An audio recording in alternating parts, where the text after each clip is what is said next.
Hello बच्चों, नमस्कार। धाराविद्युति की चैप्टर का बच्चों ये सेकंड वीडियो है। फर्स्ट वीडियो में अपन लोग यहाँ तक कर चुके थे। आज इस वीडियो में इसके बाद में आगे बात बढ़ाएंगे। उससे पहले एक ज़रूरी बात बच्चों, आप जब भी वीडियो अटेंड करने बैठते हो तो आपके पास में PDF नोट्स होने चाहिए मेरे द्वारा बनाए गए। किसी भी वीडियो की डिस्क्रिप्शन बॉक्स के अंदर जाओ, वहाँ पर आपको एक लिंक मिलेगा, उस लिंक को टैप करो, वो लिंक आपको मेरे नोट्स पे ले जाएगा।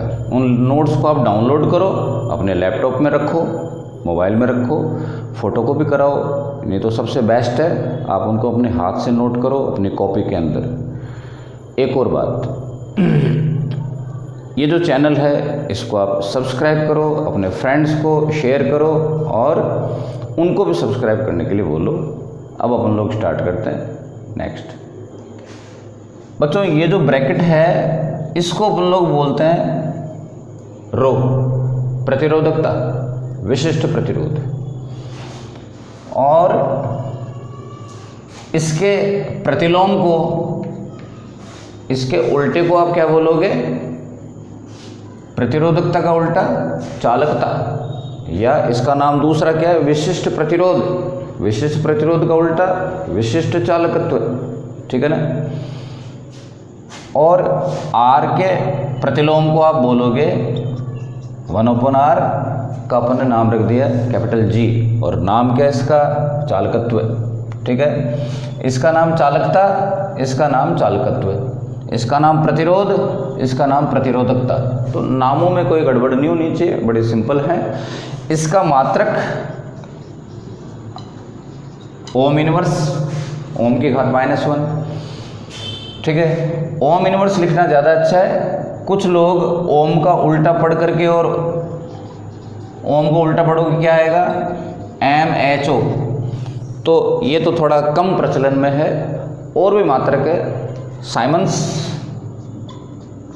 भी इसका मात्रक है, ठीक है। इसका जो भी कुछ मात्रक है, इसका मात्रक क्या है? ओम मीटर। तो रो का मात्रक क्या हो गया? Ohm inverse. सिग्मा का मात्रक क्या होगा? ओम इनवर्स मीटर इनवर्स, ठीक है। किसी पदार्थ का रो ज़्यादा है तो सिग्मा विशिष्ट चालकत्व या चालकता, रो ज़्यादा है तो चालकता कम होगी, यानी एक दूसरे के प्रतिलोम है। रो का सूत्र ये है तो चालकता का सूत्र क्या होगा? Ne²τ/m, ठीक है ना। तो ये सब कोई खास बात नहीं है। और आगे बढ़ते हैं। एक सूत्र है जिसका डेरिवेशन करते हैं और वो है J = सिग्मा E। J क्या होता है? इस चैप्टर की शुरू में पढ़ा अपन ने पिछले वीडियो में। धारा घनत्व है, इसका सूत्र होता है I/A। धारा बटा क्षेत्रफल, धारा का सूत्र होता है NEAVD। और VD का सूत्र है E/τ/m × E। और इकट्ठा करें Ne²τ/m × E। Ne²τ/m को क्या बोलते हैं आप? इसको सिग्मा। और आपकी इच्छा हो रही है कि सिग्मा को उधर ले जाऊं, 1/सिग्मा। 1/सिग्मा क्या होता है? रो। तो आप इसको इधर ला करके ये भी लिख सकते हो, ठीक है। इन दोनों सूत्रों को देखो,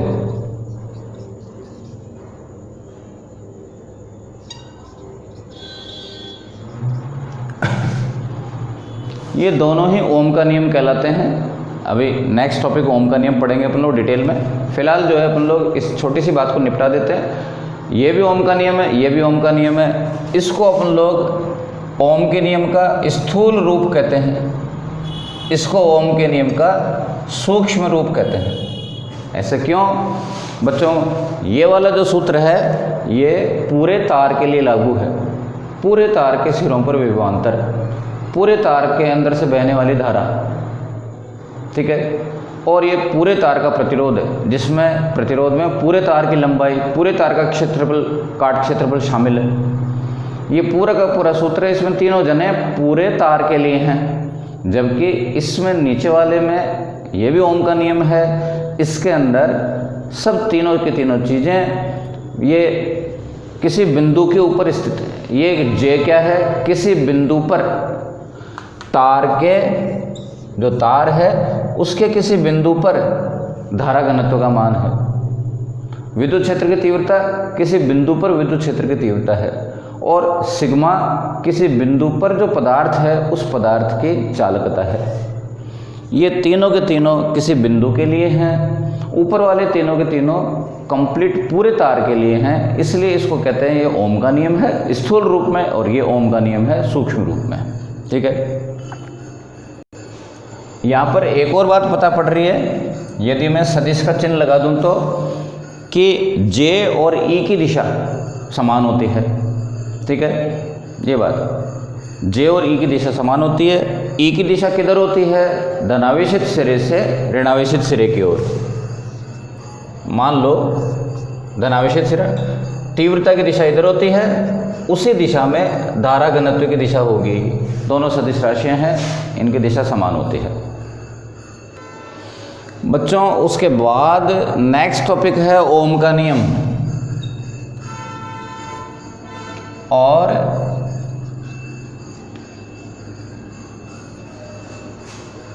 आप कह सकते हो कि इस चैप्टर का ये काफ़ी मुख्य टॉपिक है, जो आपने 10th क्लास में सुन चुके हो। ठीक है, आपको ये नया नहीं लगेगा ओम का नियम। बस एक नई बात है कि आपने इस नियम के सूत्र को यहाँ पर पैदा होते हुए देखा है, V बराबर RI को। ओम का नियम ये कहता है, ओम का नियम ये कहता है कि V समानुपाती I, या ज़्यादा अच्छा बोलें तो I समानुपाती V, या V समानुपाती I भी बोल सकते हो, और समानुपात नियतांक R, यदि ये नियत रहे।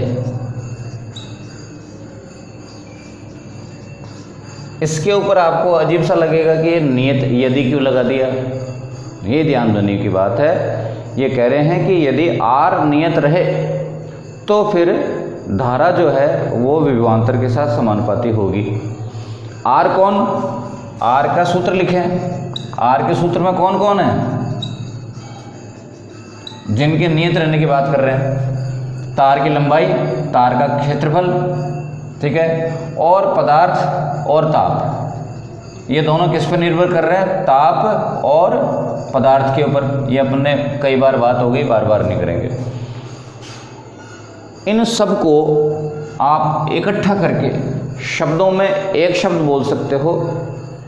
क्या बोलेंगे, किसी चालक की भौतिक अवस्थाएं यदि नियत रहें तो। भौतिक अवस्थाओं में क्या क्या आ गया, पदार्थ का तापमान, पदार्थ खुद, तार की लंबाई, चालक तार की लंबाई, उसका काट क्षेत्रफल। तो अब वो कंप्लीट इसको भाषा देंगे। वैसे तो आप नोट्स के सहारा है, आपको नोट्स पढ़ते ही हो, कंप्लीट भाषा देंगे इसको कि यदि किसी चालक की भौतिक अवस्थाएं जैसे कि ताप, पदार्थ, लंबाई, काट क्षेत्रफल, और एक और शब्द लिखा है प्रतिबल। प्रतिबल होता है ठोसों के अंदर पैदा होने वाला दाब होता है, बल बटा क्षेत्रफल को प्रतिबल बोलते हैं। मतलब है कि आप जब तार के प्रतिरोध की बात कर रहे हो तो उसको खींचे नहीं, ठीक है ना, उसके अंदर प्रतिबल पैदा नहीं कर दें, जो है प्रतिबल वो नियत रहे। ओके, तो उस पदार्थ की भौतिक अवस्था यदि नियत रहें, यानी कि प्रतिरोध यदि नियत रहे, तो फिर उस चालक के अंदर बहने वाली विद्युत धारा उसके चालक के सिरों पर आरोपित यानी कि लगाए गए विभवांतर के समानुपाती होगी। ये ओम का नियम है। ओम के नियम में आप केवल I समानुपाती V को बोल दो तो काम नहीं चलेगा। ये आपको समझाना पड़ेगा कि ये सब लोग नियत रहें, जिनको इकट्ठा करके अपन लोग बोलते हैं प्रतिरोध। ठीक है, ये ओम का नियम है। समानुपात यदि दो चीज़ों में होता है, जब दो चीज़ें समानुपात होती हैं तो उनके बीच में ग्राफ सरल रेखा होती है। ठीक है, ग्राफ सरल रेखा होगी समानुपाती है तो। माना ये कोण थीटा है, इस बिंदु के निर्देशांक क्या है? वी आई, ठीक है, आई भी लिख दो, ऐसा कोई बात। ये कितना है?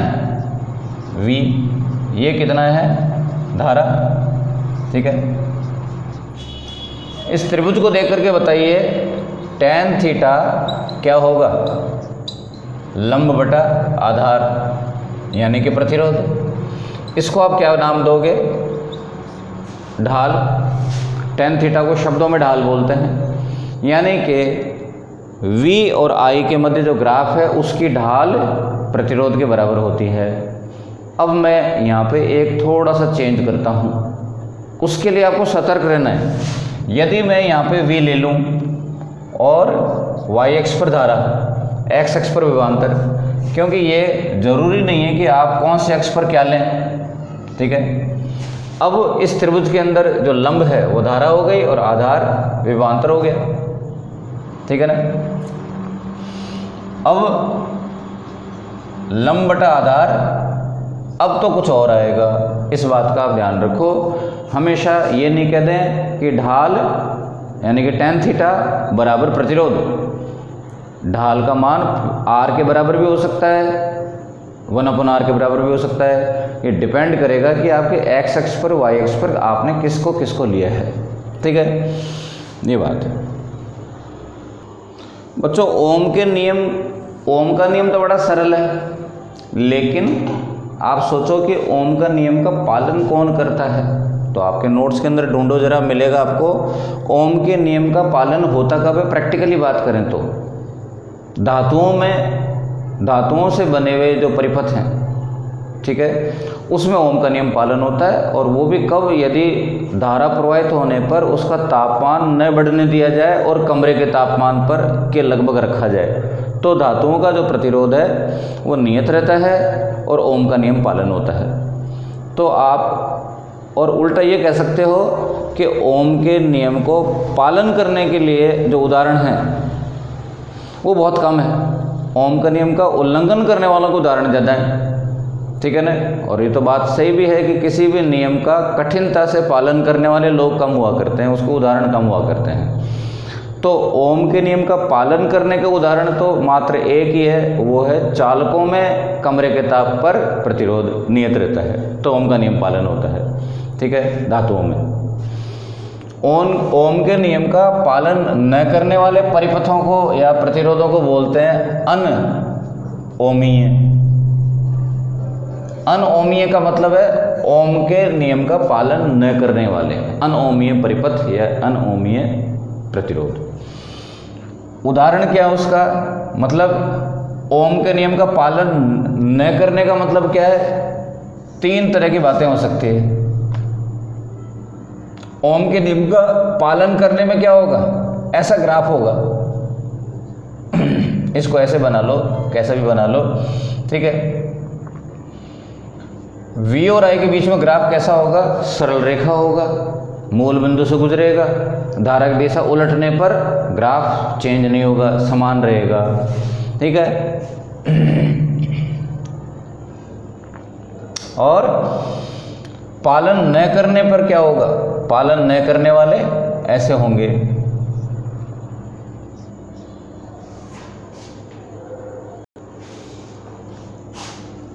पालन न करने वाले लोग ये।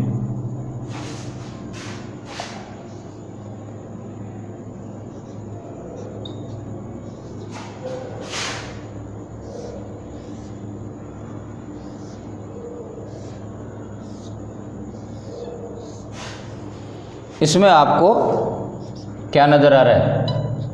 इसमें इस ग्राफ में क्या दिक्कत नज़र आ रही है? सरल रेखा तो है, लेकिन मूल बिंदु से नीचे स्टार्ट हो रहा है। मतलब यह एक अजीब बात लग रही है आपको कि धारा विभवांतर उत्पन्न करने पर भी धारा नहीं है, धारा बह नहीं रही, आप प्रयास कर रहे हो लेकिन परिणाम नहीं निकल रहा। ऐसा किस में होता है? अपघट्य में, ठीक है, विद्युत अपघट्य में। मतलब जब आप एक अपघट्य में एक उदाहरण के लिए लें, एक लवण है जिसका जलीय विलयन के अंदर आप इलेक्ट्रोड डुबाएं और धारा प्रवाहित करने के लिए स्विच ऑन करें, तो धारा कब बहेगी? जब उस लवण के अंदर धनायन और ऋणायन अलग अलग होकर के और मुक्त अवस्था में आएंगे, तब जाकर के वो चलेंगे और धारा बहेगी। तो कोई भी लवण जल में घुलनशील तो नहीं होता, कुछ खास विभवांतर देने पर वो दोनों धनायन ऋणायन अलग होंगे तब वो प्रवाहित होंगे, तब जाके धारा बनेगी। ठीक है, तो वो विभवांतर देने के बाद धारा बनेगी। तो अपघट्य में जो है मूल बिंदु से चालू नहीं होता। इस ग्राफ में क्या दिक्कत है? ग्राफ सरल रेखा नहीं है। इस प्रकार का ग्राफ किस में आता है? बल्ब, हीटर, यानी कि गर्म होने वाले चालकों में ऐसा ग्राफ आता है। ठीक है, जिसमें विभवांतर बढ़ाने पे धारा बढ़ती है, लेकिन कुछ देर बाद में धारा की वृद्धि कम हो जाती है, क्योंकि जैसे जैसे बल्ब गर्म होता जाएगा, जैसे जैसे आप धारा बढ़ाते जाओगे बल्ब गर्म होता जाएगा, तापमान बढ़ेगा, तो चालकों का तापमान गर्म होने पर, तापमान बढ़ने पर चालकों का प्रतिरोध बढ़ता है। प्रतिरोध बढ़ता जाएगा तो धारा की वृद्धि जो है वो कम होती जाएगी। आपको दिख रहा है यहाँ पे विभवांतर तेजी से बढ़ा रहे हो, लेकिन धारा में वृद्धि जो है थोड़ी मंदी पड़ गई। ठीक है ना, ये ग्राफ इधर जाना कम हो गया, इसका मतलब प्रतिरोध इसका बढ़ता जा रहा है। और ये उदाहरण है, ठीक है ना, गर्म होने वाली चीज़ों के लिए ग्राफ सरल रेखा नहीं आएगी। ये एक उदाहरण है डायोड का। इसके अंदर दो गड़बड़ियाँ हैं, एक तो ग्राफ सरल रेखा नहीं है। पहली बात तो डायोड क्या होता है आप सोचोगे, ये आपको 16वें चैप्टर में, जिसका नाम है अर्धचालक युक्तियाँ, ये एक डायोड जो है अर्धचालक युक्ति है, एक इलेक्ट्रॉनिक चीज़ है, इलेक्ट्रॉनिक परिपथों में पाई जाती है डायोड। ठीक है, छोटा सा होता है, गेहूं के दाने के बराबर डायोड होता है, जो इलेक्ट्रॉनिक परिपथों के अंदर लगा हुआ होता है। डायोड के अंदर खास बात क्या है? एक तो ग्राफ सरल रेखा नहीं आता, दूसरा कि डायोड में यदि धारा की दिशा इधर रखते हो तो ग्राफ ऐसा आ रहा है, उसी डायोड में धारा की दिशा उलट देते हो तो ग्राफ दूसरी तरह का आएगा। ग्राफ एक दिशा में ग्राफ ऐसा आ रहा है, दूसरी दिशा में ग्राफ दूसरा आ रहा है। ग्राफ धारा की दिशा उलट देने पर ग्राफ चेंज हो जाता है, ये अजीब बात है इस डायोड के अंदर। तो ग्राफ मूल बिंदु से नहीं गुजर रहा, ग्राफ सरल रेखा नहीं है, ग्राफ धारा की दिशा उलट देने पर ग्राफ बदल जाता है। ये तीनों बातें मिला करके और इनके उदाहरण हैं, जो कि ये अनओमीय परिपथों के उदाहरण हैं। नेक्स्ट टॉपिक है बच्चों, जो आपने 10th में खूब आराम से किया, हो सकता है कुछ नई बात सुनने को मिल जाए। ठीक है, तो इसलिए करेंगे तो सही, फॉर्मेलिटी है। क्या? प्रतिरोधों का संयोजन।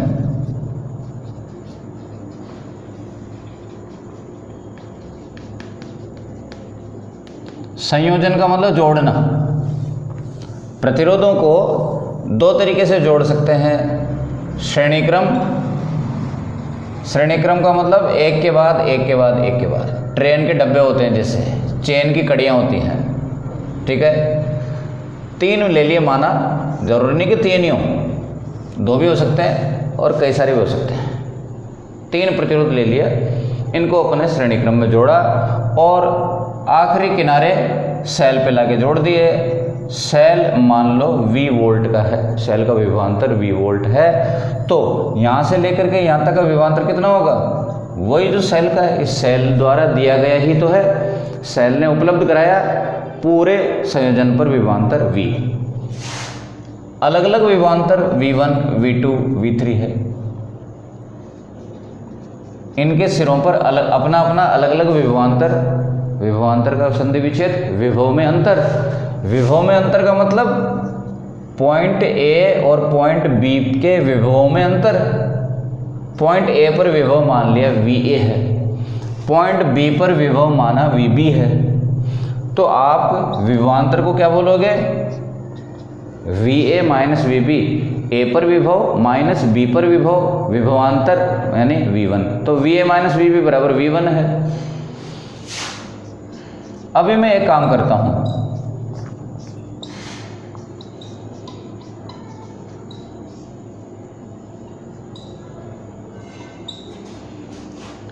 मैंने ऐसे ब्रैकेट लगा कर एक लाइन लगा दी। ब्रैकेटों को ओपन करो तो आपको कहोगे वी बी कट गया, वी सी कट गया, और क्या बचा V A minus V D, केवल किनारों का विभव बच गया। V A minus V D कितना है, कुल विभवांतर, और ये कितना है। तो आप कह सकते हो कि ये वाली लाइन तो हमको पहले से पता थी, आपको केवल पता थी, होता क्यों है यहाँ से आया, लेकिन आप इसको इतने हल्के से मत लो कि इतनी छोटी सी बात को इतना खींच के क्यों बताया, क्योंकि ये अगले चैप्टर में आप इसको किरचॉफ का सेकंड नियम के नाम से पढ़ोगे तो क्यों नहीं, ये बड़ी बात है, बिल्कुल बड़ी बात है। इतना बड़ा वैज्ञानिक ने दम लगाया किरचॉफ ने, किरचॉफ का सेकंड नियम है ये। ठीक है, आगे बढ़ते हैं। यहाँ पर आपने क्या बात नोट करी कि श्रेणी क्रम में विभवांतरों का योग होता है, या इसका उल्टा कह दो कि आप एक श्रेणी क्रम में जो संयोजन को जो कुल विभवांतर देते हो उसके टुकड़े हो जाते हैं। विभवांतरों का श्रेणी क्रम में योग होता है। ठीक है, कुल विभवांतर बराबर विभवांतरों का योग श्रेणी क्रम में, ऐसे नियम है। धारा के बारे में बात करें, माना सेल ने धारा सप्लाई करी आई, सेल ने संयोजन को धारा आई दी, तो हर जगह से धारा बराबर बराबर गुजरेगी। ये बात आपको अजीब लगती है कि धारा बराबर क्यों रहेगी, हमने तो सुना था कि प्रतिरोध धारा को घटा देता है। उसको साइड में आकर के तरीके से समझ लो कि वो असल बात क्या है। आपने जो सुना है वो ये, मान लो ये 10 वोल्ट का है और ये 2 ओम का है, धारा कितनी होगी 5 एम्पियर। यहाँ पर धारा घुसेगी कितनी 5 एम्पियर, निकलेगी कितनी 5 निकलेगी। जितनी धारा घुसी उतनी निकलेगी। बीच में अवरोध है 2 ओम का, क्या वो धारा को घटा नहीं देगा? नहीं, इसने जो करना था वो कर लिया और घुसेगी 5 एम्पियर निकलेगी 5 एम्पियर। कभी ऐसा होता है कि किसी पाइप में कचरा आ गया तो ज़्यादा पानी घुस रहा है कम निकल रहा है, ऐसा थोड़ी होता है। इसका मतलब पानी अंदर गायब हो रहा है, कचरा आ गया पाइप के अंदर तो कचरा पानी को खा गया। 5 लीटर पानी घुसा 2 लीटर निकला, तो 3 लीटर क्या पानी खा गया कचरा? नहीं, कचरा घुसने भी कम देगा तो निकालेगा भी कम ही। ठीक है ना। यदि मैं कहूँ कि इसको मैंने कर दिया 5 ओम, अब धारा हो गई 2 एम्पियर, घुसेगी भी 2 निकलेगी भी 2, धारा कम हो गई। पहले कितनी थी 5 एम्पियर, प्रतिरोध बढ़ा देने पर क्या हुआ धारा कम हो गई। तो आपकी बात सही है कि प्रतिरोध धारा को घटा देता है, लेकिन ऐसे नहीं घटाता कि रास्ते के अंदर घुसी ज़्यादा थी और निकली कम, ऐसा नहीं घटाता है वो। उसने 5 को 2 पे ला दिया, घुसेगी भी 2 निकलेगी भी 2। यदि घुस रही है 5 तो निकलेगी भी 5 एम्पियर। आगे बढ़ते हैं, मतलब हर जगह से धारा समान रहेगी। श्रेणी क्रम में आपने नियम बना लिया क्या कि विभवांतर का बंटवारा होता है, धारा समान होती है। ठीक है। अब V का मान क्या रखोगे? IR, IR, IR और IR। इसमें आपने 1 2 3 किसके लगाया? प्रतिरोध के लिए, प्रतिरोध के ऊपर लगाया। प्रतिरोध अलग अलग हो सकते हैं क्या? बिल्कुल।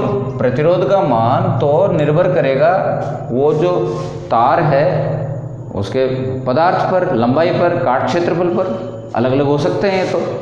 ठीक है, समान भी हो सकते हैं, ऐसी कोई बात नहीं, अलग अलग भी हो सकते हैं, लेकिन धारा तो तीनों में समान होगी। इस वाले R को, ये कौन है? कुल विभवांतर। ये कौन है? कुल प्रतिरोध। मैं इसको RS नाम दे देता हूँ क्योंकि S फॉर श्रेणी। ठीक है, S फॉर सीरीज, ये श्रेणी क्रम हो गया। फाइनल सूत्र I को काट दो, I दोनों तरफ निरस्त हो जाएगा। फाइनल सूत्र हो गया आपका RS बराबर, यहाँ लिख लेते हैं इसको, RS बराबर R1 plus R2 plus R3 और प्लस डॉट डॉट डॉट लगा दो, जो कहीं दिमाग में ही नहीं रहे कि 3 के लिए होता है सूत्र। नेक्स्ट है बच्चों समांतर क्रम संयोजन। समांतर क्रम संयोजन, इसमें खास बात क्या है? समांतर क्रम, इसमें खास बात यह है कि सब प्रतिरोधों का पहला सिरा एक बिंदु पर सारे प्रतिरोधों का दूसरा सिरा दूसरे बिंदु पर, और फिर सारा गया सेल के ऊपर। ऐसे करके और क्रम को बोलते हैं समांतर क्रम। यदि आपको किसी भी क्रम को शब्दों में बताने के लिए आ जाए तो आप बोलोगे कि सबका फर्स्ट सिरा एक बिंदु पर और दूसरा सिरा सबका दूसरे बिंदु पर। मान लो ये V वोल्ट का है, तो आप देख रहे हो कि हर एक प्रतिरोध सीधा सेल से कनेक्शन है। R1 का भी सीधा कनेक्शन सेल से है, R2 का भी सीधा कनेक्शन सेल से है। जो सेल का विभवांतर होगा वो प्रत्येक के सिरों पर होगा, V V V। जो भी सेल के सिरों पर विभवांतर है प्रत्येक प्रतिरोध के सिरों पर होगा, क्योंकि सबका हर एक प्रतिरोध का सीधा कनेक्शन सेल से है, विभवांतर समान होगा। लेकिन धारा जो यहाँ से चली वो इस जगह पर आकर के बढ़ जाएगी। धारा क्यों बढ़ जाएगी? क्योंकि धारा एक प्रकार का आवेश ही तो है, आवेश। तो आप ऐसे भी कह सकते हो कि इधर से जो कुल आवेश जा रहा है वो 3 जगह पर बट गया है। आवेश संरक्षण के नियमानुसार भी कह सकते हो। और मैंने कहा था पिछले टॉपिक में भी कि छठे चैप्टर में जाकर के किरचॉफ के फर्स्ट नियम के बारे में पढ़ोगे तो यही मिलेगा आपको कि कुल धारा 3 धाराओं के मध्य बंटवारा हो गया। ठीक है ना? यहाँ पर धारा का बंटवारा हो रहा है। I का मान रखोगे V/R, V/R, V/R, V/R। प्रतिरोध तो अलग अलग हो सकते हैं लेकिन V सबका समान रहेगा। 2 बड़ी बातें नोट करें कि यहाँ पे समांतर क्रम में धारा का बंटवारा हो रहा है, विभवांतर समान रहता है। श्रेणी क्रम के अंदर धारा समान रहती है, विभवांतर का बंटवारा होता है। ये बड़ी बात है जो नोट करें। इस वाले प्रतिरोध का मैं बोल रहा हूँ RP और P फॉर पैरेलल, समांतर। यहाँ पे V दोनों तरफ कॉमन आकर के निरस्त हो जाएगा और यहाँ बच जाएगा 1 1 1 और ये 1। ऐसे करके और RP का सूत्र आ गया। समांतर क्रम के लिए प्रतिरोधों का सूत्र आ गया बच्चों ये।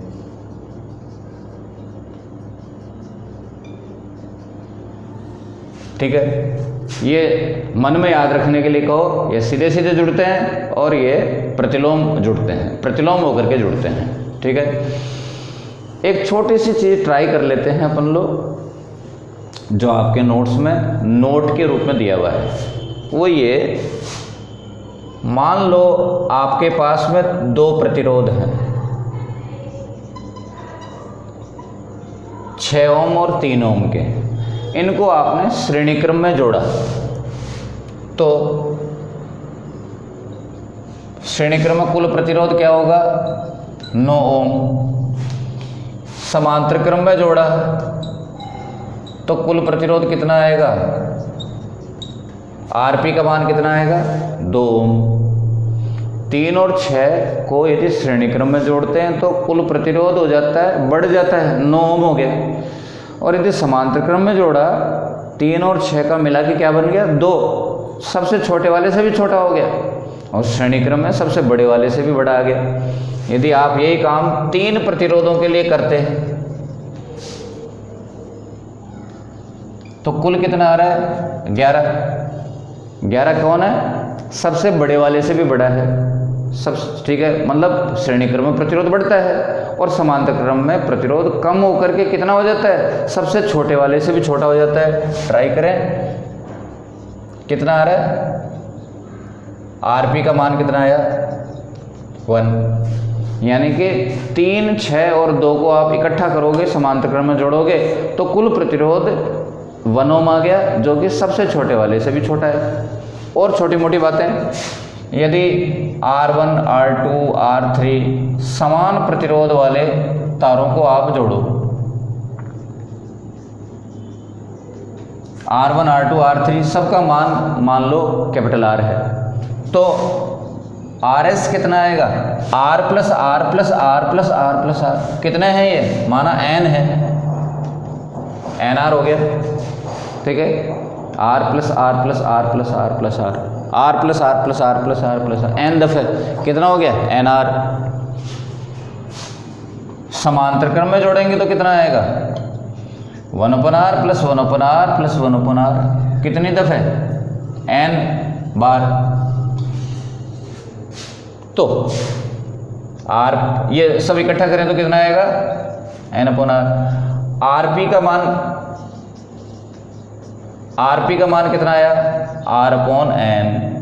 तो इसको काफ़ी इंटरेस्टिंग चीज़ है, इसको समझो कि जब प्रतिरोधों को श्रेणी क्रम में जोड़ते हैं माना समान प्रतिरोधों को, तो वो कुल प्रतिरोध n गुना हो जाता है, और समान प्रतिरोधों को यदि समांतर क्रम में जोड़ें तो कुल प्रतिरोध nवां भाग हो जाता है, यानी n 1/n गुना हो जाता है। ठीक है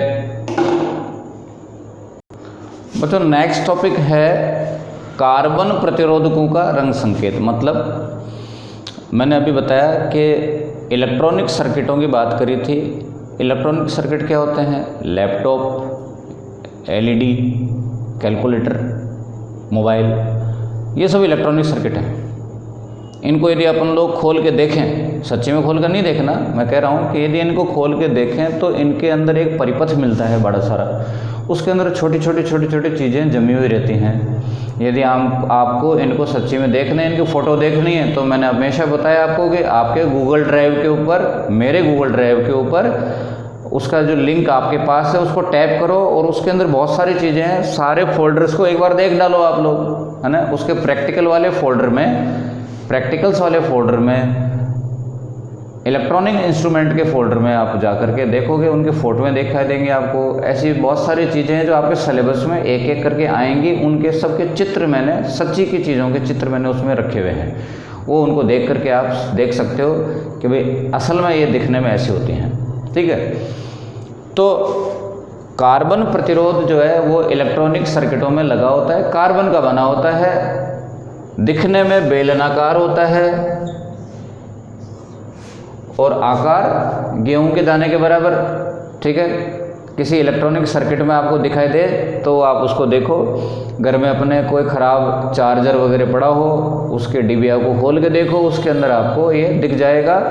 और फिर पहचान कैसे करोगे आपकी यही वो है, वो तो आप चित्र देखो गूगल ड्राइव पर जा करके, और आपको सारी चीज़ें पहचान में आ जाएंगे कि ये वो है और वो ये है, सब कुछ। आगे बढ़ते हैं। बेलनाकार होता है, आकार इसका गेहूं के दाने के बराबर होता है। अब चूंकि ये प्रतिरोधक है, हर चीज़ पर उसका वैल्यू लिखा होता है, मान इस पे भी लिखेंगे। मान लो ये इसका मान इतना है 57,000 ओम, इतने लंबी संख्या इस पे लिखने की जगह ही नहीं है, खुद गेहूं के दाने के बराबर है भाई, चावल के दाने या गेहूं के दाने के बराबर है, इस पे लिखने की जगह ही नहीं है। तो अपन लोग जो है अंकों में संख्या को नहीं लिख सकते, अपन लोग हर अंक का एक रंग निर्धारित कर देंगे, रंग निश्चित कर देंगे। अब इसके ऊपर अपन लोग केवल 5 का रंग लिखेंगे, 7 का यहाँ पे रंग इस पे मार्क करेंगे। सबसे पहले तो क्या करेंगे, इसको इस रूप में मैं कन्वर्ट कर लेता हूँ। जिस भी संख्या को आप इस पर लिखना चाहते हो, जिस भी संख्या का आप इस पर रंग की पट्टियाँ लगाना चाहते हो, उस संख्या को पहले इस रूप में कन्वर्ट कर लो। 2 अंकों के बाद में जो कुछ भी जीरो हैं वो सब 10 की घात पे चढ़ा दो, 2 अंकों को छोड़ करके बाकी सारे जीरो 10 की घात पे।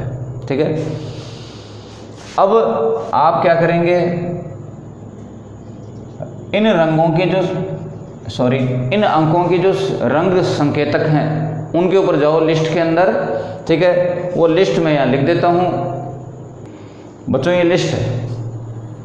और मैंने तो इस पूरे एक लिस्ट को, जो पहले अक्षर हैं रंगों के नामों के, उनके पहले अक्षर से मिला करके एक सेंटेंस बना दिया।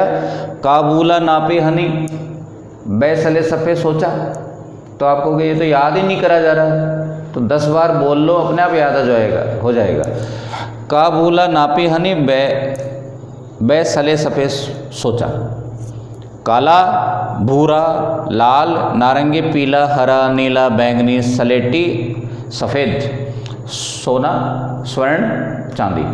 ठीक है।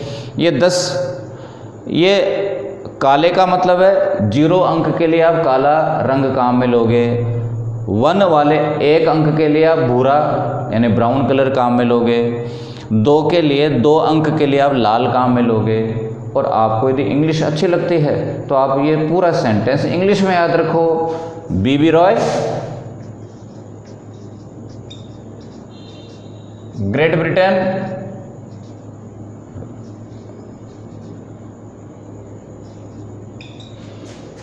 ठीक है। बीबी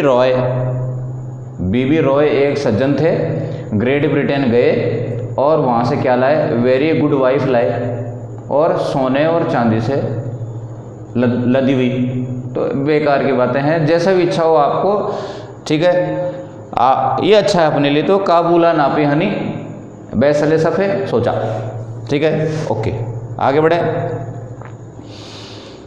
मैं इस उदाहरण के अंदर इसको काम में ले रहा हूँ। इसके अंदर बच्चों 3 पट्टियाँ होती हैं।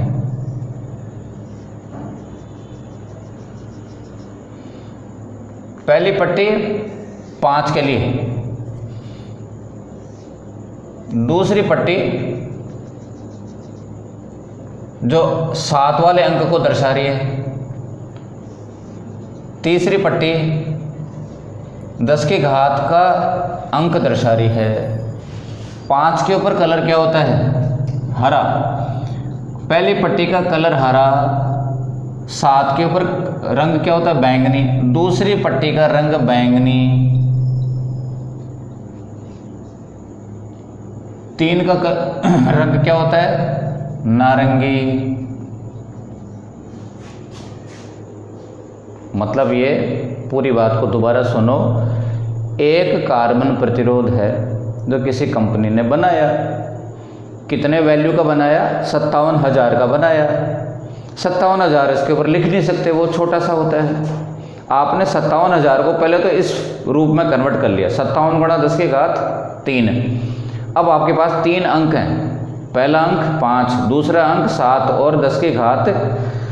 इन तीनों अंकों के जो भी कलर हैं, 5 का कलर हरा, 7 का कलर बैंगनी, जो भी इनके कलर हैं वो कलर वाली पट्टियाँ यहाँ पे आपने लगा दी। हरा, हरी, बैंगनी और नारंगी पट्टी आपने लगा दी, ठीक है। ऐसा करके, और ये बात है। अब एक और चीज़ है कि कोई भी चीज़ आप बनाते हो, कोई भी कंपनी कोई चीज़ बनाती है तो उसके बनाने में त्रुटि हो जाती है, कम ज़्यादा बन जाता है वो, ठीक है। मान लो इसके बनाने में 5% की त्रुटि हो गई, ठीक है। तो उस त्रुटि को दर्शाने के लिए एक चौथी पट्टी और होती है बच्चों। चौथी पट्टी केवल प्रतिशत त्रुटि दर्शाने के लिए है। यदि त्रुटि 5% तक है, 0 से 5% तक त्रुटि है, तो चौथी पट्टी का कलर होगा गोल्डन, ठीक है ना, स्वर्ण होगी। ये मत सोचना कि सोना तो यहाँ भी है और यहाँ भी है। ये सोना, ये तो केवल शुरू के पट्टियों के लिए है, मैं बात कर रहा हूँ चौथी प्रतिशत त्रुटि वाली के लिए। 5% की त्रुटि स्वर्ण। यदि त्रुटि 5 से 10% तक है, तब 10% के लिए रजत मतलब सिल्वर कलर यानी कि चांदी के कलर की होगी। यदि चौथी पट्टी गायब है का मतलब है कि कलर ही नहीं है, तो वो बहुत ज़्यादा 20% तक त्रुटि वाला हो सकता है, वो कार्बन प्रतिरोधक है, ठीक है। सच बताएं तो मार्केट में 10% और 20% वाली त्रुटि वाले कार्बन प्रतिरोधक मिलते ही नहीं। इतनी भारी भरकम त्रुटि को लेकर के क्या करोगे, ठीक है, गोल्ड वाली ही मिलती है, ये बात है। इनके और आप उदाहरण जो है नोट्स के अंदर देख सकते हो। एक उदाहरण और ले लेते हैं। 120 को आप क्या लिखोगे, 12 गुणा 10 की घात 1, 12 गुणा 10 की घात 1, ठीक है। 1 के लिए कौन सा, भूरा, तो पहली पट्टी होगी भूरा, भूरी रंग की, पहली पट्टी का कलर होगा भूरा। 2 के लिए कौन है, 1, 2 के लिए कौन है, लाल, ठीक है ना। तो सेकंड वाली पट्टी लाल रंग की होगी, फिर 10 की घात पर क्या है, 1 भूरा, तीसरी पट्टी होगी भूरा कलर की, तीसरी पट्टी का कलर होगा भूरा। और यदि आपको इसमें कह दिया कि 120 ± 5%, तो चौथी जो पट्टी है वो गोल्डन कलर की होगी, स्वर्ण सोने के कलर की होगी। 5% त्रुटि के लिए गोल्डन कलर, ठीक है, ये बात।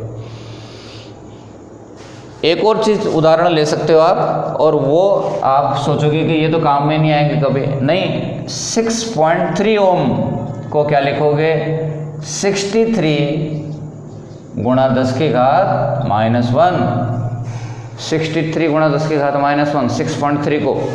अब आपका 10 की घात माइनस वाला भी काम में आएगा।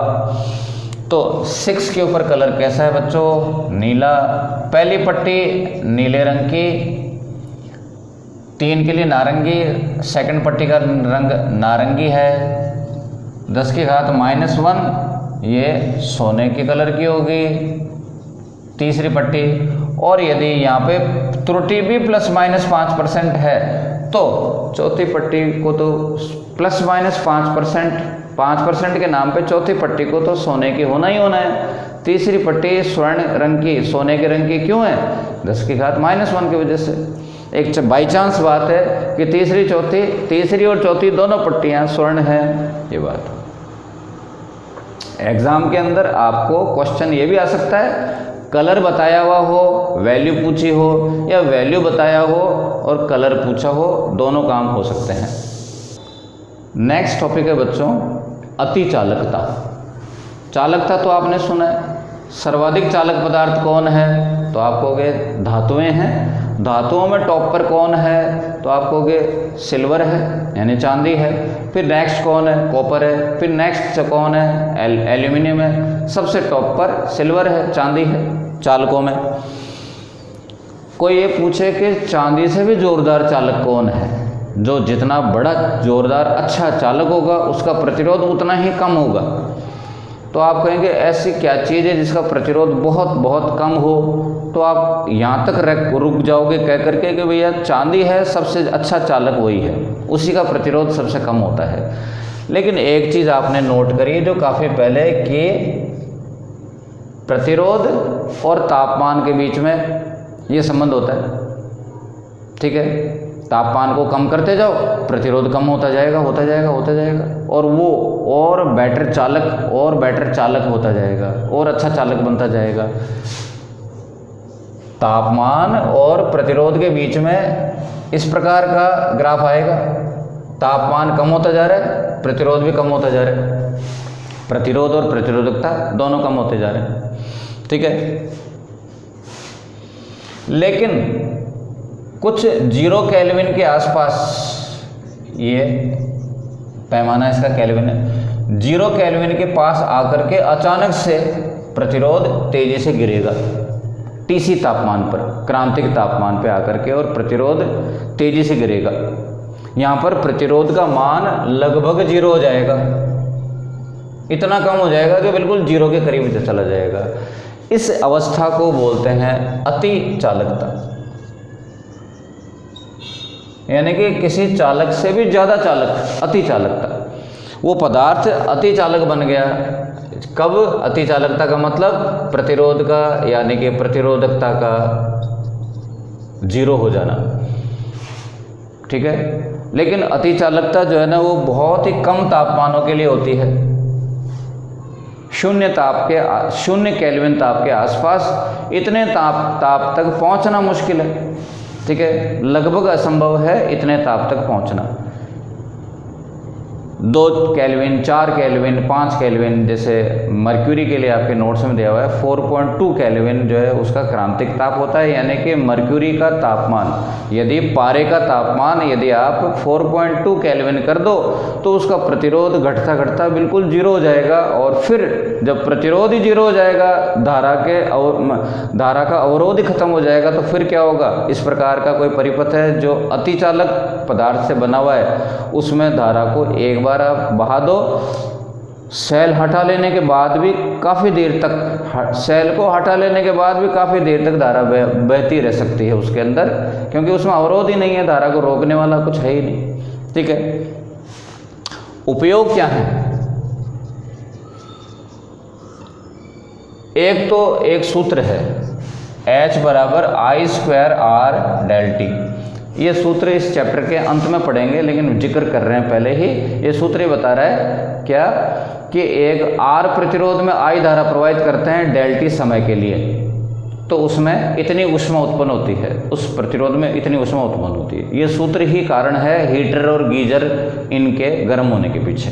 प्रेस, आयरन प्रेस करते हैं कपड़ों पे, ये जो चीज़ें जिनमें धारा प्रवाहित करने पर गर्म होती हैं, उनके पीछे ये सूत्र जिम्मेदार है। इसको जूल का सूत्र बोलते हैं बच्चों। ये सूत्र ये बता रहा है आपको कि यदि प्रतिरोध जीरो हो जाएगा, प्रतिरोध जीरो हो जाएगा तो ऊष्मा उत्पन्न होना ही बंद हो जाएगी चीज़ों में। उस स्थिति में यदि आपका हीटर अतिचालक पदार्थ का बना हुआ है, हीटर का परिपथ यदि अतिचालक पदार्थ का है, तो आप उसमें धारा प्रवाहित करो, गर्म ही नहीं होगा। ठीक है, यदि आपको उपकरणों को गर्म होने से बचाना है तो उनका प्रतिरोध, उनका परिपथ अतिचालक पदार्थ का बनाओ, क्योंकि हमेशा उपकरणों का गर्म होना वांछित नहीं है, अपन लोग नहीं चाहते। अपन लोग चाहते हैं प्रेस गर्म हो, हीटर गर्म हो, गीज़र गर्म हो, लेकिन अपन लोग नहीं चाहते कि लैपटॉप गर्म हो, मोबाइल गर्म हो, है ना, और टीवी गर्म हो, पंखा गर्म हो। ये गर्म होने के लिए नहीं बने हैं। तो जिन मशीनों के अंदर अपन लोग नहीं चाहते कि वो मशीन गर्म हो, उनके परिपथ अतिचालक पदार्थों के होने चाहिए। प्रतिरोध एक और रोल करता है, और वो है, एक तो गर्म करने के लिए जिम्मेदार है प्रतिरोध, दूसरा ये है कि परिपथ का प्रतिरोध जो है धारा को बहने में समय लगा देता है। धारा एक स्थान से दूसरे स्थान पर जाने में समय लगा देती है। एक उदाहरण दें कंप्यूटर का। एक कंप्यूटर से दूसरे कंप्यूटर में डेटा ट्रांसफ़र हो रहा है। कैसे होता है डेटा ट्रांसफ़र? केबल से। ठीक है, डेटा केबल से। डेटा केबल काय की बनी हुई है? धातु के चालक के तारों की बनी हुई है। ठीक है, और धारा के रूप में डेटा ट्रांसफ़र हो रहा है। यदि उस डेटा केबल का प्रतिरोध जीरो हो तो सोचो क्या होगा? डेटा फास्ट जाएगा। ऐसी चीज़ कहाँ पर ज़रूरत पड़ती है? बड़े बड़े सर्वर होते हैं, सुपर कंप्यूटर होते हैं, जिसके अंदर बहुत ज़बरदस्त डेटा एक से दूसरे कंप्यूटर में ट्रांसफ़र करते हैं। तो वो जो डेटा केबल है उसका अतिचालक यदि होता, या कंप्यूटर का परिपथ यदि अतिचालक होता, अतिचालक पदार्थ का बना होता, तो वो कंप्यूटर जो है, वो जो सुपर कंप्यूटर जिसको बहुत लंबी लंबी गणनाएँ कर रही होती है, जो आधा घंटे तक अपना आंसर देता है, अपना जवाब देता है, वो जो है पल भर में दे देगा। जो डेटा जो बहुत हैवी फाइल है, ट्रांसफ़र होने में आधा घंटा, 1 घंटा, 5 घंटे लग जाते हैं, वो कुछ सेकंडों में वो डेटा ट्रांसफ़र हो जाएगा। तो अतिचालक पदार्थ जो है सुपर कंप्यूटरों में काम आता है। यानी कि ज़्यादा धारा प्रवाहित करनी हो, ज़्यादा धारा, फास्ट धारा प्रवाहित करनी हो तो, ठीक है, ये उपयोग होता है। एक उपयोग और लिखा हुआ है, उच्च क्षमता के चुंबक। उच्च क्षमता के चुंबक बनाने में तो आप 7वें चैप्टर में पढ़ोगे कि चुंबकत्व जो है वो धारा प्रवाहित करने से पैदा होता है। लेकिन एक प्रॉब्लम है कि आप ज़्यादा चुंबकत्व पैदा करना चाहते हो तो कुंडलियों में ज़्यादा धारा प्रवाहित करनी पड़ेगी। लेकिन ज़्यादा धारा प्रवाहित करने के लिए तो ये दुश्मन बैठा है आपका।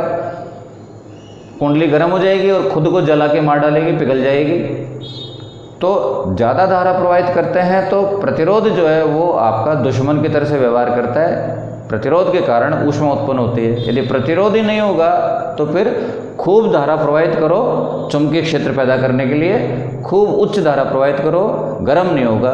तो उच्च चुंबकीय क्षेत्र उत्पन्न करने के लिए जो कुंडलियाँ काम में लेते हैं वो अतिचालक की हों तो जो है गर्म हुए बगैर वो जो कुंडली है वो चुंबकीय क्षेत्र उत्पन्न करेगी, गर्म हुए बगैर। ठीक है, आगे बात करें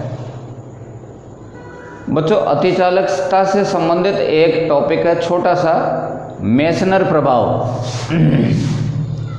और आपको अभी केवल याद ही रखना पड़ेगा क्योंकि इसके अंदर एक शब्द काम में आ रहा है, प्रतिचुंबकत्व, जो कि 8वां चैप्टर में आएगा। वो चैप्टर आएगा तब आप पढ़ लेंगे, तब और समझ में आ जाएगा। अभी तो याद रखो कि कुछ पदार्थ ऐसे हैं जो बहुत कम तापमान पे अतिचालकता तो दर्शाते हैं, साथ के साथ वो प्रतिचुंबकत्व का गुण भी दर्शाते हैं। इस प्रभाव को मेसनर नाम के वैज्ञानिक ने खोजा और नाम रख दिया मेसनर प्रभाव। तो आपको ये शब्द तो समझ में नहीं आया कि प्रतिचुंबकत्व क्या होता है, तो अभी चैप्टर 8 का इंतज़ार करो। अभी तो अपन लोग अगला टॉपिक लेते हैं। एक टॉपिक है बच्चों जिसमें समझाने लायक काफ़ी कुछ है, और वो है प्रतिरोधकता तथा प्रतिरोध पर ताप का प्रभाव।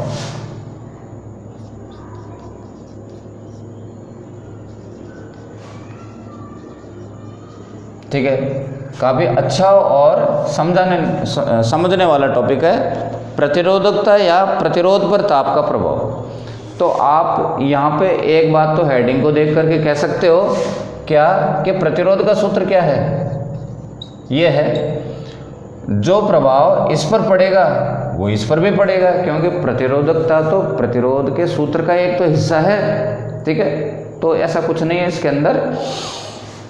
जो प्रभाव इस पर पड़ेगा सेम टू सेम वो भी इसमें भी आएगा, क्योंकि रो प्रतिरोधकता प्रतिरोध का सूत्र में एक हिस्सा है। एक सबसे पहले तो प्रतिरोधकता का सूत्र देखो जरा, इसमें कौन है जो ताप से प्रभावित हैं। जब ताप बढ़ाते हैं,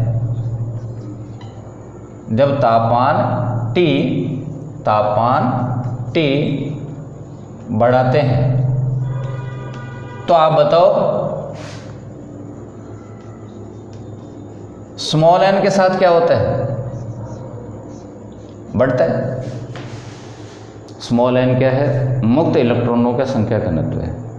जब तापमान बढ़ाते हैं तो इलेक्ट्रॉनों की मुक्त होने वाले इलेक्ट्रॉनों की संख्या बढ़ जाती है। तो आप कहोगे क्यों, इलेक्ट्रॉन मुक्त ही तापमान के कारण होते हैं। मुक्त इलेक्ट्रॉनों के मुक्त होने का कारण है तापीय ऊर्जा। जब इलेक्ट्रॉनों के पास में तापीय ऊर्जा बढ़ जाती है तो अपने परमाणु को छोड़ करके, परमाणु की बाह्यतम कक्षा को छोड़ करके वो भाग जाते हैं। परमाणु तो उनको अपने पास रखना चाहता है, परमाणु का नाभिक इलेक्ट्रॉनों को अपने पास आकर्षित करके रखना चाहता है, लेकिन उनकी ऊर्जा ज़्यादा हो जाती है तो नाभिक का बंधन तोड़ के चले जाते हैं। कौन है उनके पास, तापीय ऊर्जा। तो ताप बढ़ाएंगे तो इलेक्ट्रॉनों का और मुक्त होना बढ़ जाएगा और n का मान बढ़ेगा। विश्रांति काल का क्या होता है, वो कम होता है। तापमान बढ़ाने पर विश्रांति काल क्यों कम होता है बच्चों, आप देखो ये पहले भी बात कर चुके हैं कि विश्रांति काल का मतलब है इलेक्ट्रॉन जब चल के जा रहे हैं तो परमाणु से दो लगातार टक्करों के बीच में तय के बीच में लिया गया समय है। दो टक्करों के बीच में इलेक्ट्रॉन को चलने में लिया गया समय है। समय बराबर होता है दूरी बटा चाल। दूरी कौन सी, परमाणु से लेकर परमाणु तक के बीच की दूरी, वो तो माना कि नियत है। ठीक है ना, तापमान बढ़ाने पर उस पर कोई खास फर्क नहीं पड़ता। लेकिन यू के सूत्र में तो, चाल के सूत्र में तो खुद तापमान आ रहा है, इसका नाम ही तापीय चाल है। तो आप देखो तापमान का पद बटा के नीचे आ रहा है, तापमान बढ़ेगा तो टाउ का मान घटेगा। ये दो बातें आपने पकड़ के रखी है, n का मान बढ़ता है, टाउ का मान कम होता है। अब आपको ये जानना है कि रो या प्रतिरोध के साथ क्या घटना घटेगी। तापमान बढ़ता है तो n का मान बढ़ेगा, तापमान बढ़ता है तो टाउ का मान घटता है। तो इसके साथ क्या होगा, एक उदाहरण ले।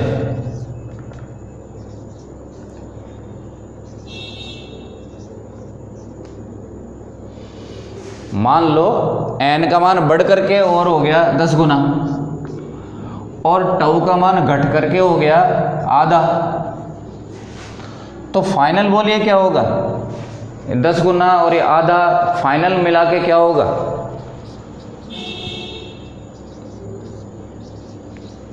तो आप कहोगे 5 गुना घट गया कौन, रो का मान। 10 और 2 को मिला करके 5 बन गया, 5 कहाँ पे आ रहा है, बटा के नीचे, यानी कि रो का मान 5 गुना कम हो गया, 1/5 हो गया। इसका उल्टा होता तो आप कहते कुछ और आएगा। मतलब सीधी सी बात यह है कि तापमान बढ़ने पर एक बंदा बढ़ रहा है, एक बंदा घट रहा है।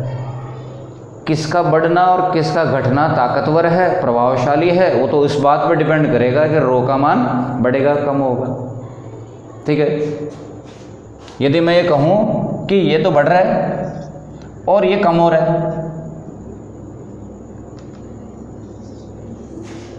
एन का मान बढ़ रहा है 2 गुना हो गया, टाउ का मान घट रहा है 8 गुना कम हो गया, फाइनल बोलिए कितना आएगा 4, मतलब रो का मान 4 गुना बढ़ गया। ठीक है। तो मैंने अभी कहा एन का मान बढ़ रहा है, टाउ का मान घट रहा है, लेकिन किसका बढ़ना या किसका घटना प्रभावशाली है वो तय करेगा कि रो का मान फाइनली बढ़ेगा कम होगा। एक और बात ले लो, एन का मान बढ़ रहा है 2 गुना हो गया, टाउ का मान घट रहा है आधा हो गया, अब क्या होगा, रो का मान नियत रहा, न बढ़ा न कम हुआ। ठीक है। न उसकी न उसकी, दोनों के परिवर्तनों ने एक दूसरे को निरस्त कर दिया, तो रो का मान क्या हुआ, नियत रहा। एक एक उदाहरण लेते हैं कि ऐसा किस किस में होता है। सॉरी,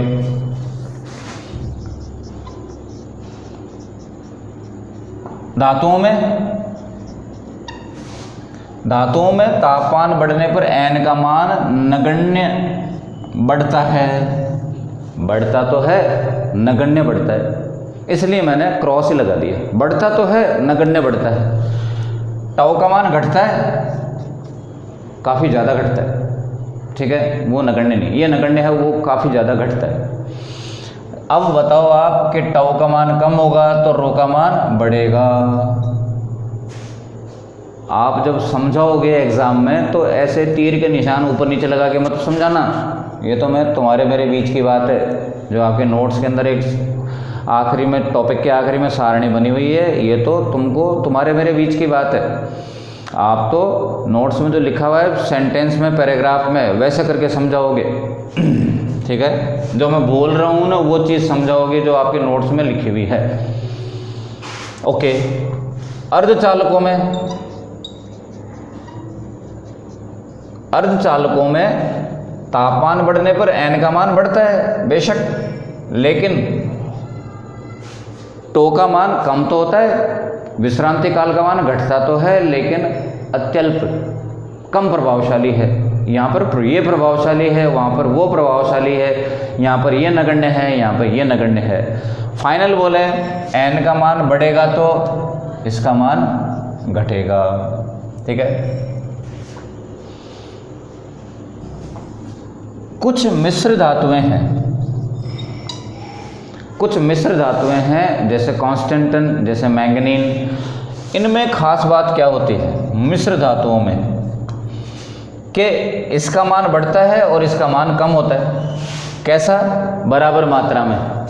जैसे अभी बताया था मैंने कि मान लो एन भी डबल हो गया और ये घट के आधा हो गया, तो डबल और आधा कट गया और रो का मान न बढ़ा न कम हुआ, रो का मान अपरिवर्तित रहता है। ठीक है।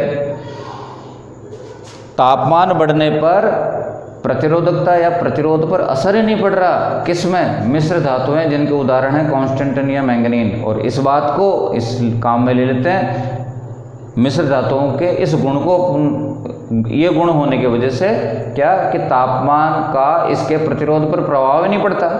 इस वजह से इसको जो मापन में काम आने वाले उपकरण हैं, वोल्ट मीटर, अमीटर वगैरह, उनके परिपथ बनाने में अपन लोग इसको काम में लेते हैं, कांस्टेंटन या मैंगनीन मिश्र धातुओं को। क्यों? क्योंकि यदि वो धारा बहाते हुए गर्म हो गए तो फिर अपनी रीडिंग चेंज कर देंगे, उनकी रीडिंग में त्रुटि आ जाएगी, उनके मापन में त्रुटि आ जाएगी। इसलिए उनका परिपथ अपन लोग बनाते हैं मिश्र धातुओं का, कांस्टेंटन का या मैंगनीन का, जिससे कि वो गर्म हो भी जाए। गर्म तो होगा, हर पदार्थ, हर उपकरण, हर परिपथ जो है ना धारा प्रवाहित करने पर गर्म तो होगा, लेकिन यहाँ पे ये कह रहा है कि गर्म होने पर भी प्रतिरोध उसका चेंज नहीं होगा। उपकरण का प्रतिरोध चेंज नहीं होगा, और चेंज नहीं होगा तो उसकी रीडिंग में त्रुटि भी नहीं आएगी। बच्चों, ये तापमान बढ़ाने पर प्रतिरोध बढ़ जाता है, यानी प्रतिरोधकता। तापमान बढ़ाने पर इसके अर्धचालकों की प्रतिरोधकता कम हो जाती है, इसकी चेंज नहीं होती है। इसको अपन लोग एक दूसरी भौतिक राशि द्वारा व्यक्त करते हैं, इसके इस गुण को, उसको अभी थोड़ी देर बाद पढ़ेंगे। बढ़ने को धनात्मक, घटने को ऋणात्मक और कुछ भी चेंज नहीं होने को जीरो बोल रहे हैं अपन लोग। किसका मान? अल्फा का मान। अभी अल्फा क्या है थोड़ी देर बाद पता पड़ जाएगा, ठीक है। तापमान बढ़ाने पर प्रतिरोध बढ़ रहा है का मतलब अल्फा का मान धनात्मक है, वृद्धि धनात्मक है, परिवर्तन धनात्मक है। वृद्धि का मतलब परिवर्तन धनात्मक होना, और कमी होने का, घटने का मतलब परिवर्तन ऋणात्मक। लेकिन अभी तक अपन ने क्या बात करी?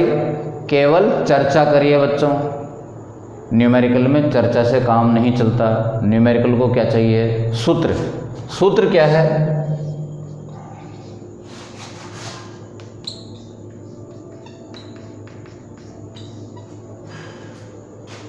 ये सूत्र है,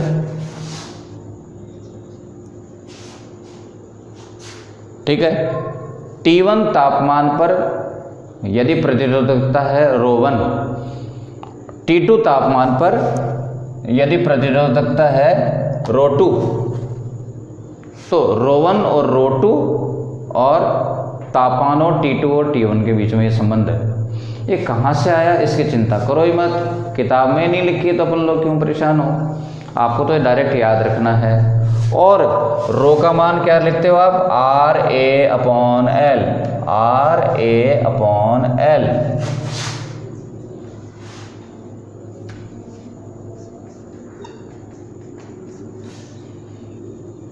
तापमान बढ़ने पर A और L तो समान होते हैं, सिर्फ जो बदल रहे हैं वो प्रतिरोध बदल रहे हैं। इसलिए अपन ने इनके ऊपर A और L दोनों तरफ कैंसिल हो गया। ये क्या है?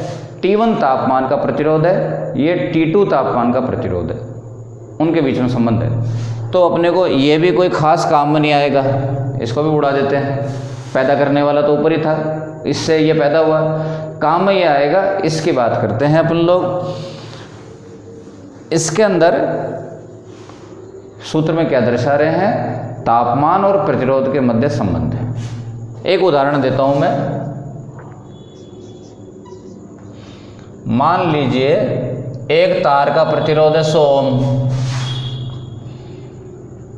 उस तार के पदार्थ का अल्फा का मतलब ही समझाने की कोशिश कर रहा हूं, धीरे धीरे उसकी तरफ जा रहे हैं अपन लोग, अभी बताता हूं। अल्फा का मान है 10⁻³ तार का शुरू में प्रतिरोध था 100 ओम। कितने ताप पर? माना कि 20 डिग्री था सेंटीग्रेड ताप पर। T1 और T2 को आपको आवश्यक है डिग्री सेंटीग्रेड में ही लेना है, सूत्र को काम में लेना हो तो। जब उसका तापमान कर दिया गया 120 डिग्री सेंटीग्रेड, या तो आपने बाहरी प्रयास से कर दिया या उसमें धारा प्रवाहित होने से खुद ही हो गया, जैसे भी हो गया।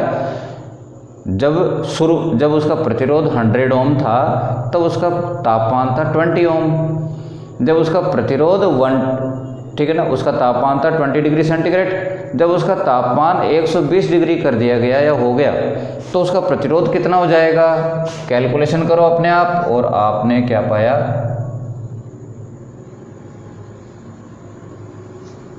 110 ओम, ठीक है। शुरू में उसका प्रतिरोध कितना था? 100 ओम, और गर्म होने पर प्रतिरोध कितना हो गया? 110 ओम। बढ़ गया? बिल्कुल बढ़ गया। तापमान बढ़ा, तापमान बढ़ने पर प्रतिरोध भी बढ़ रहा है। ऐसा पदार्थ कौन? अभी अभी अपन ने देखा, चालक। तो आप अनुमान लगाने को कोई कहे कि बताओ कौन सा पदार्थ है, तो आप तुरंत कहोगे ये धातु है, यानी कि चालक है, ठीक है। चालकों में ऐसा होता है, तापमान बढ़ने पर प्रतिरोध बढ़ता है, ठीक है। तो आपने इसको पहचान लिया कि ये चालक है। लेकिन एक चीज़ गौर करिए आपने, अल्फा का मान धनात्मक है, ये इस बात को भी दर्शा रहा है। मतलब चालकों के लिए अल्फा का मान धनात्मक होता है। यदि अल्फा का मान ऋणात्मक होता तो अब कैलकुलेशन करो बच्चों, कितना आया? 90। प्रतिरोध क्या हुआ? घट गया। तापमान तो बढ़ रहा है 20 से 120 हो रहा है, लेकिन प्रतिरोध जो है ना 100 से 90 हो गया, प्रतिरोध घट रहा है। ऐसा किस में होता है? अर्धचालकों में होता है। आप इसको दूसरी तरह से बोल सकते हो कि अर्धचालकों के लिए अल्फा का मान ऋणात्मक होता है, जो आपको प्रतिरोध घटता हुआ दिखाई दे रहा है। यदि अल्फा का मान होता 0 या नगण्य, तो आंसर क्या आएगा? 100। मतलब ऐसा किसके लिए होता है? मिश्र धातुओं के लिए, कि तापमान चाहे आप कितना ही बढ़ाओ, इस ब्रैकेट को तो ये बाहर बैठा हुआ बंदा 0 कर देगा। अल्फा का मान 0, इस पूरे ब्रैकेट को ये 0 कर देगा और प्रतिरोध बिल्कुल ही नहीं बढ़ेगा। अल्फा का मान 0 मतलब मिश्र धातुओं का प्रतिरोध नहीं बढ़ता। ठीक है। एक और बात, जब अल्फा का मान 10 की घात -3 था तो यहाँ पे आया था 110। यदि अल्फा का मान किसी पदार्थ का ज़्यादा हो, अल्फा का मान मैंने बढ़ा दिया, तो आंसर क्या आएगा? 120 आएगा। क्या समझे आप? अल्फा का मान ज़्यादा होने से प्रतिरोध में वृद्धि ज़्यादा हुई। अल्फा ज़्यादा, प्रतिरोध की वृद्धि ज़्यादा। अल्फा का मान 10 की घात -3, प्रतिरोध की वृद्धि हुई थी 10 ओम। अल्फा का मान है 2 गुणा 10 की घात -3, प्रतिरोध की वृद्धि हुई 20 ओम। अल्फा ज़्यादा, प्रतिरोध के अंदर वृद्धि ज़्यादा। तो मैंने अल्फा का इस न्यूमेरिकल करते करते करते मैंने अल्फा का आपको निर्णय करते हुए महत्व समझा दिया, अल्फा का अर्थ बता दिया। अब बहुत फॉर्मेलिटी वाली बात रह गई है। अल्फा का सूत्र, मात्रक और एक फॉर्मेलिटी वाली परिभाषा। बच्चों ब्रैकेट को ओपन करें।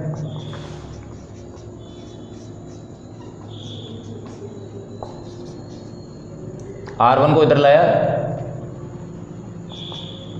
R1 को बटा में ले गया, T2 - T1 को भी बटा में ले गया और साइड में केवल छोड़ दिया अल्फा को। अल्फा का सूत्र क्या बन गया?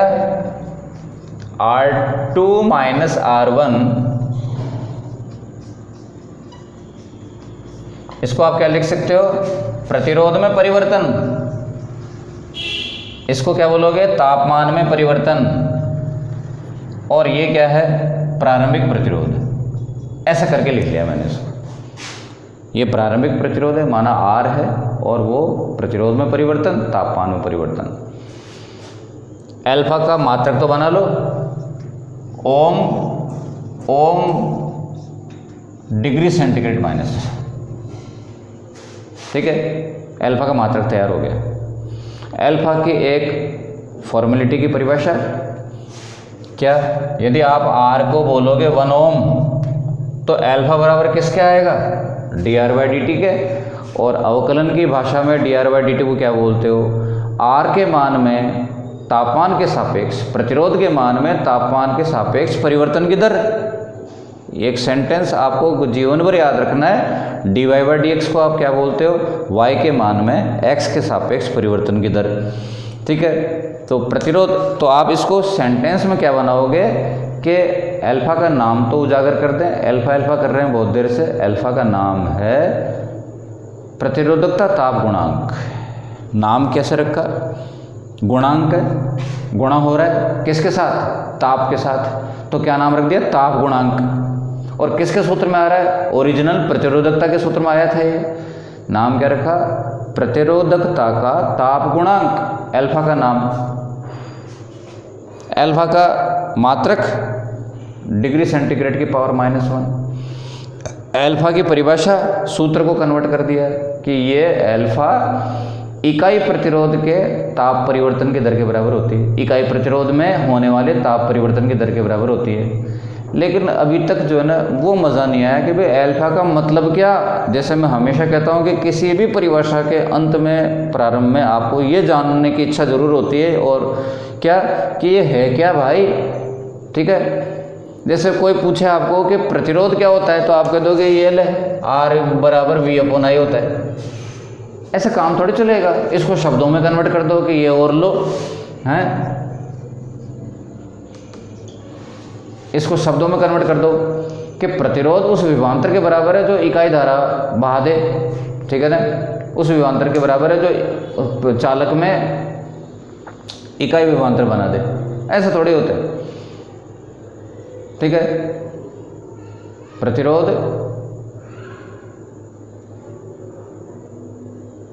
तो इस को आप परिभाषा में कन्वर्ट करें कि प्रतिरोध उस विभवांतर के बराबर है जो किसी चालक में इकाई धारा उत्पन्न कर दे, ठीक है। लेकिन अभी जब तक आप ये नहीं बोलोगे कि प्रतिरोध धारा का अवरोध करने का गुण है, तब तक आपको भी आनंद नहीं आएगा और परिभाषा अधूरी रहेगी। इसी तरह से मैं ये कह रहा हूँ कि किसी भी चीज़ की परिभाषा दो, उसके महत्व को जरूर बताओ आप।